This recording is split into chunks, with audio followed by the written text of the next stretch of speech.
آپ کون ہے جو میری مدد کر رہے ہیں؟ آپ کون ہے جو میرے کام آ رہے ہیں؟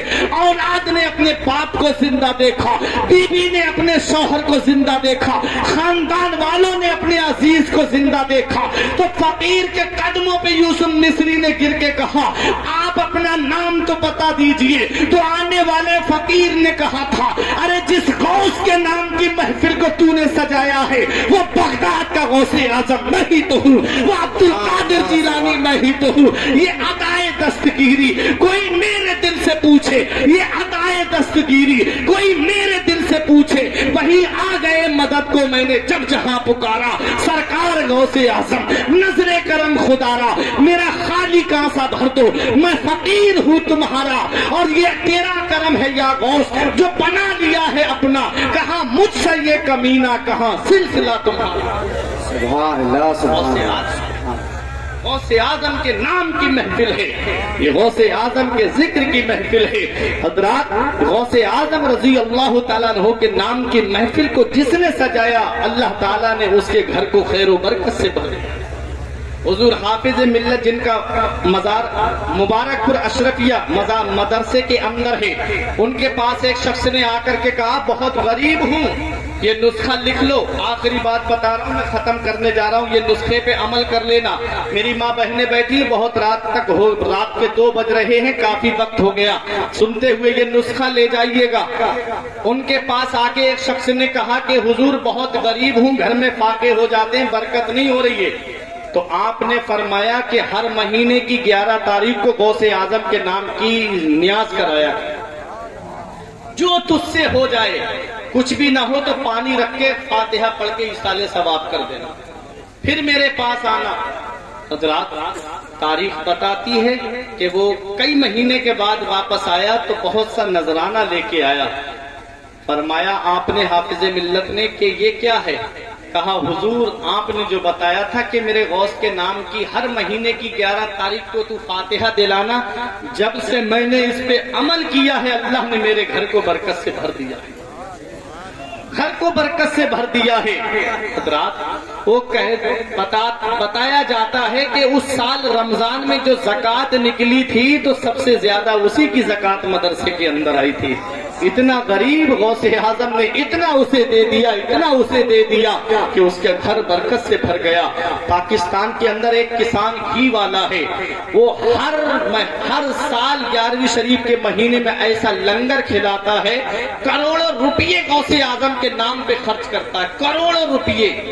وہ کہتا ہے جب سے میں نے غوث کے نام کا لنگر بانٹا ہے، جب سے غوث کے نام کا لنگر کھلایا ہے، اللہ نے میرے گھر کو برکت سے بھر دیا ہے۔ میرے غوث نے اتنی دی ہے دولت مجھے کہ شمار بھی نہیں ہے۔ وہی رمضان کے مہینے میں عشاء کی نماز یعنی تراویح کے بعد میں سحری تک بہترین کھانے کا انتظام کرتا ہے تاکہ لوگ دن میں روزہ رکھیں۔ حضرات وہ کہتا ہے جب سے میں نے یہ طریقہ اپنایا ہے اللہ تعالیٰ نے میرے گھر کو برکت سے بھر دیا ہے۔ تو میرے غوث کے نام پہ خرچ کرنے سے کم نہیں ہوتا ہے، اللہ تعالیٰ اور اس میں برکت دے دیتا ہے۔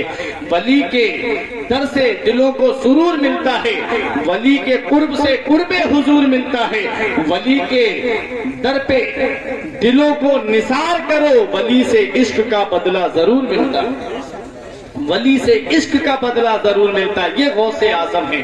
حضرات اب ایک بات سن لیں، نصیحت کی بات ہے اور اس پہ عمل کریں۔ ایک مرید نے آ کے کہا تھا حضور میرے گھر میں برکت نہیں ہوتی ہے، کمانے والے بہت ہیں، پیسہ آتا ہے ادھر آتا ہے ادھر چلا جاتا ہے، ادھر آتا ہے ادھر چلا جاتا ہے۔ میرے غوث نے فرمایا جا اپنے دروازے پہ ایک پردہ ٹانگ لینا۔ وہ اپنے دروازے پہ ایک پردہ ٹانگ لیتا ہے، 1 مہینے کے بعد آتا ہے بہت سا نذرانہ لے کر کے، حضور بڑی برکت ہو رہی میرے گھر میں۔ آپ نے فرمایا پھر کہا یہ نذرانہ قبول کر لیجئے۔ آپ نے فرمایا اسے غریبوں میں بانٹ دے۔ وہ کہتا ہے حضور بانٹ تو دوں گا لیکن یہ بتائیے کہ اس پردے میں ایسا کون سا کمال تھا کہ جس کی وجہ سے میرے گھر میں برکت ہو رہی تھی؟ تو میرے غوث نے فرمایا کہ تیرا گھر مین راستے پہ تھا، تیرے گھر کے سامنے سے لوگ آتے تھے جاتے تھے، آتے تھے جاتے تھے، انہی گزرنے والوں میں بے نمازی بھی گزرا کرتے تھے۔ میرے غوث نے فرمایا بے نمازی کی نظر جب تیرے گھر کے دروازے پہ پڑ جاتی تھی تو اللہ تعالیٰ نے اس کی نحوست کی وجہ سے تیرے گھر کی برکت کو ختم کر دیا۔ اب مجھے بتاؤ رائے پور والوں، صرف بے نمازی کی نظر دروازے پہ پڑ جائے تو اللہ اس گھر کی برکتیں ختم کر دے، اور جس گھر میں پوری فیملی بے نمازی ہو اس گھر میں برکت کہاں سے ہو؟ جس گھر میں سورج کی لائٹ صبح کو اٹھائے اس گھر میں برکت کہاں سے ہوگی؟ اس لیے نماز کی پابندی کرو، اللہ برکت گھر میں نازل فرمائے گا۔ کیونکہ ایک دن میرے آقا حضرت فاطمہ کے گھر پہ تشریف لائے، برابر میں کمرہ تھا حضرت فاطمہ کا میرے آقا کے حجرہ مبارک سے، تو فجر کے بعد تھوڑی دیر کے لیے لیٹ گئی حضرت فاطمہ، تو نبی نے پیر کا انگوٹھا پکڑ کر کے ہلایا، ارشاد فرمایا فاطمہ فجر کی نماز کے بعد نہ سویا کرو، اس وقت اللہ تعالیٰ روزی تقسیم کرواتا ہے، فجر کی نماز کے بعد روزی تقسیم ہوتی ہے۔ اب مجھے بتاؤ، جو فیملی دن کے 8-9 بجے سو کر کے اٹھتی ہو، جسے سورج کی لائٹ اٹھاتی ہو، اس گھر میں برکت کہاں سے ہوگی؟